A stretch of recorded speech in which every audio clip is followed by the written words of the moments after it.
Greetings and welcome back to another story with the old-time rock and roller. I've often been asked, who was the best guitar player you ever played with? That's an easy one. That would be Eddie Van Halen. That's right, Eddie Van Halen. When did it happen? 1974, 75, 76. Where? At Bill Gazzari's on Sunset Strip. We played there Thursday, Friday, and Saturday night. There would be 3 bands. Bill had 3 stages. First band, I don't know. Second band, Van Halen. Third band, my band, Slingshot. Many times, Van Halen would end with Beer Drinkers and Hellraisers or LaGrange. So we'd be all set up, and they'd be jamming along, and I'd come in on the jam. And then Eddie and I would play back and forth, and this would go on for about an extra minute in the tune before they would close it out. Then if we ever happened to play before them, we'd make a point to end on LaGrange or Beer Drinkers so that Eddie could jump in with us and they could start their show off. Now at this time, they weren't doing any original tunes on stage.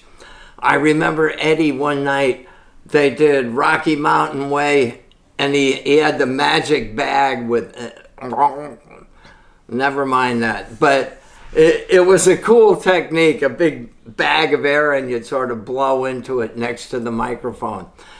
Now, when we would take a break, when the first band was playing, we would yuck it up like crazy.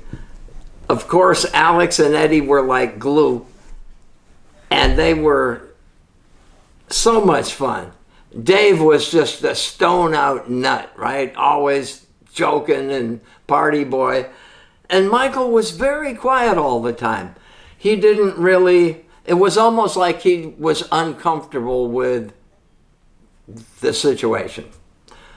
But we had many times that we had jammed together, probably over the course of the 3 years, we probably did at least 4 stints, so that's 16, 30, 35 times we played together. Now, Van Halen hosted a softball game in Pasadena, and my girlfriend Cece and I went out there once or twice. It was a lot of fun.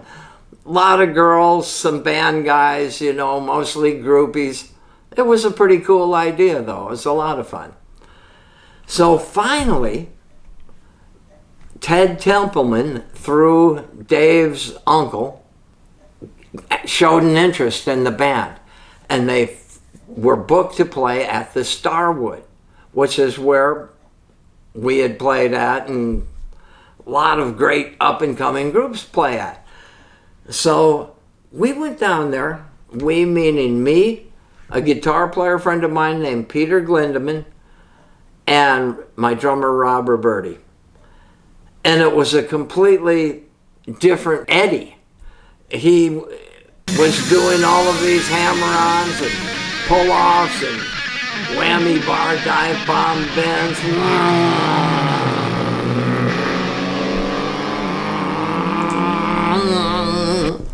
And it hit that high-pitched harmonic. It would sound like Trigger neighing with the Lawn Ranger. So my friend Peter, I thought it was pretty cool. And I had heard that he was taking lessons from somebody. Could have even been Satriani, I don't know, but I don't think it was. That turned him on to all of these different tricks. Now, of course, we all knew the tapping, the bend with the you hit the octave from ZZ Top. But other tricks he unveiled for the first time that night. Now, my buddy Peter, I think he was a little jealous. He said he didn't hit a legitimate note all night. And where there might have been some truth to that, the newness and the freshness of the technique was what made it special, because everybody had the blues licks down and the rock licks down, and you know, Ritchie Blackmore and Hendrix and Jimmy Page, we could all play all of those guys' licks. But Eddie put a different spin on it. And by that very nature, and look at what they accomplished.